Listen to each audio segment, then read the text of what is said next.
नमस्ते ही दोस्तों, मेरा नाम है प्रांजल विश्नोई और काफ़ी सारे लोग जिन्होंने मुझसे काउंसलिंग परचेज़ कर रखी है वो मेरे को मैसेज कर रहे हैं और मेरे से पूछ रहे हैं भैया प्रायोरिटी क्या होनी चाहिए, क्या वो दून होनी चाहिए या फिर हमारी प्रायोरिटी हल्द्वानी होनी चाहिए। क्योंकि ट्रेंड तो यही कहता है कि काफ़ी सारे लोग मतलब मैक्सिमम लोग दून की तरफ पहले भागते हैं हल्द्वानी के कंपैरेटिवली।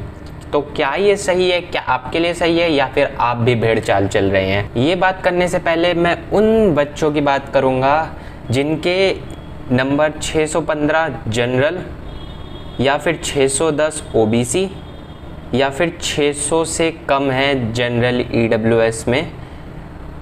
वो अपना ऑल्टरनेटिव्स चुन लें क्योंकि उनको गवर्नमेंट मेडिकल सीट नहीं मिल सकती इस साल, तो उनको कोई ना कोई ऑल्टरनेटिव चुनना पड़ेगा। उनको एक और ड्रॉप लेना है, तो काफ़ी सारे बैचेज़ हैं जिन्होंने फ़ीस को एकदम फ्री कर दिया है, तो आप लोग वो चुन सकते हैं। क्योंकि अगर हरिद्वार मेडिकल कॉलेज भी खुल गया तो भी चांसेस बहुत ज़्यादा कम है, तो अपना टाइम बर्बाद करने से अच्छा आप लोग वो चुन लीजिए। मैं वो वाला काउंसलर तो बिल्कुल भी नहीं हूँ जो ये बोलेगा कि भाई तुम मेरे से 2000 रुपये की काउंसलिंग परचेज़ करो, उसके बाद मैं तुमको कॉलेज दिलवाऊँगा। कोई तुम्हें कॉलेज नहीं दिलवा सकता, केवल तुम्हारी रैंक तुम्हें कॉलेज दिलवा सकती है। और इस बार तो हालात इतने बुरे हुए हैं कि 615 जनरल वाले को कॉलेज नहीं मिल सकता। अब क्या ही कर सकते हैं। और जिन भी स्टूडेंट्स को मुझसे काउंसलिंग करवानी है स्टेप बाय स्टेप मैं करके दूंगा। डिस्क्रिप्शन में ग्रुप की लिंक है, आप वहाँ से चेकआउट कर सकते हैं। और काफ़ी सारे स्टूडेंट्स हैं, लगभग 25 प्लस स्टूडेंट्स हैं जिन्होंने मेरे से काउंसलिंग परचेज़ कर ली है अभी तक। So don't be late. चलिए फिर उसकी बात कर लेते हैं जिसका थंबनेल आप यहाँ पर देख के आए हैं। You should choose Haldwani medical college और दून मेडिकल कॉलेज। प्रायोरिटी क्या होनी चाहिए, क्या भेड़ चाल चलना सही है या फिर फैक्ट्स पे बात करनी सही है। तो सबसे पहले मैं बात करता हूँ सीट्स की, नंबर ऑफ़ सीट्स की। हल्द्वानी में नंबर ऑफ़ सीट्स है 125 और दून में नंबर ऑफ़ सीट्स है 175। तो आप लोगों का इंटरेक्शन दून मेडिकल कॉलेज में ज़्यादा होगा बच्चों से comparative to Haldwani medical college. आपके दोस्त वगैरह भी ज़्यादा होंगे, तो दून यहाँ पे बेटर लग रहा है। ईयर 1997 में इस्टेब्लिश हुआ था अकॉर्डिंग टू गूगल और 2016 में इस्टेब्लिश हुआ था दून मेडिकल कॉलेज। तो जो ज़्यादा पुराना कॉलेज होता है वो ज़्यादा अच्छा कॉलेज होता है ट्रेंड्स के हिसाब से, क्योंकि नए कॉलेज में ज़्यादातर लोग जाना नहीं चाहते हैं। तो यहाँ पर तो हल्द्वानी मेडिकल कॉलेज ज़्यादा अच्छा है। फैकल्टीज़ की अगर मैं बात करूँ तो मेरे सीनियर्स दोनों जगह पर हैं, दून मेडिकल कॉलेज में भी हैं और बहुत सारे सीनियर्स मेरे हल्द्वानी मेडिकल कॉलेज में हैं। तो जितना मैंने अब तक सुना है हल्द्वानी मेडिकल कॉलेज के फैकल्टीज़ बहुत ज़्यादा अच्छे हैं। मैं कंपेयर नहीं कर रहा हूँ, मेरे को फैकल्टीज़ कंपेयर करना अच्छा भी नहीं लगता है टीचर्स को, लेकिन जितना मैंने अपने सीनियर से सुना है मैं उसके लिए बता रहा हूँ।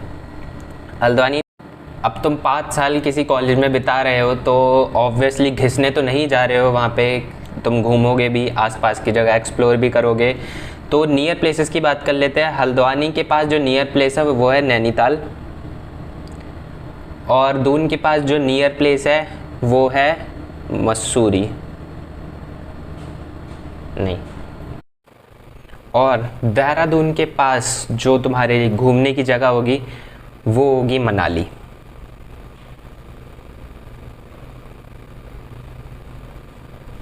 डिस्टेंस की अगर मैं बात करूँ रेलवे स्टेशन से तुम्हारे कॉलेज की डिस्टेंस कितनी है, तो एक्चुअली मैं रुद्रपुर में रहता हूँ और 10 से 15 रुपये ही लगते हैं ऑटो के।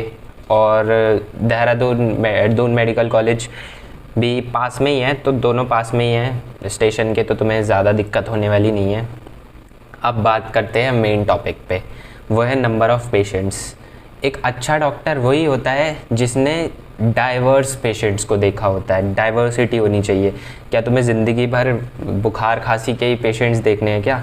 अब देखो, मैं रहता हूँ रुद्रपुर में, तो मेरे को हल्द्वानी का बहुत अच्छे से पता है। नंबर ऑफ़ पेशेंट्स हल्द्वानी में इतने ज़्यादा है ना, आसपास के एरिया से इतने ज़्यादा पेशेंट्स जाते हैं। रुद्रपुर, हल्द्वानी के अपने पेशेंट्स, इवन नैनीताल के पेशेंट्स भी आते हैं, अल्मोड़ा के पेशेंट्स भी आते हैं यहीं पर ही।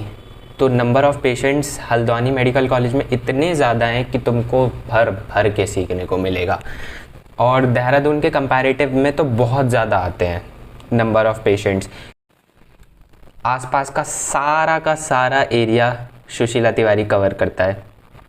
अल्मोड़ा के भी बहुत सारे पेशेंट्स वहाँ पर आते हैं। इवन अल्मोड़ा के अंदर अपना मेडिकल कॉलेज है, लेकिन वो अपना मेडिकल कॉलेज छोड़ के वहाँ पर आते हैं पेशेंट्स की मैं बात कर रहा हूँ सुशीला तिवारी हॉस्पिटल में।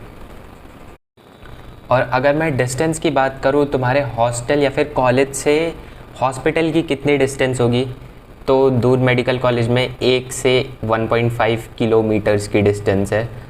तो मतलब तुम पैदल पैदल तो नहीं जा सकते हो, ये एकदम चिपका हुआ है, चिपका हुआ।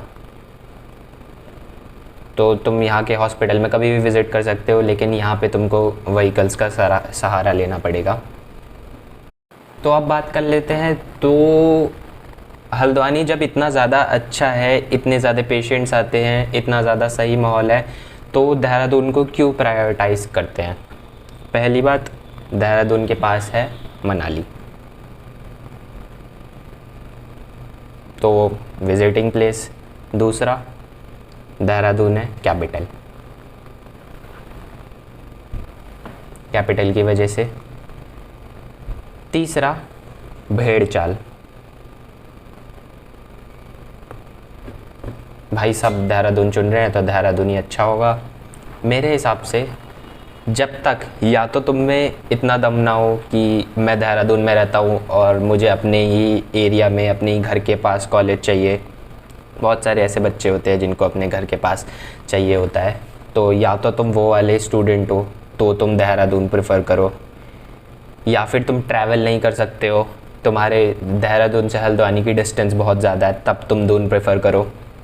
वरना अगर तुम केवल इसीलिए दून प्रेफर कर रहे हो कि वो कैपिटल में है, या फिर सब चुन रहे हैं इसीलिए मैं चुन रहा हूँ, तो ये तो गलत हो जाएगा भाई, तुम अपने फ्यूचर के साथ खेलोगे।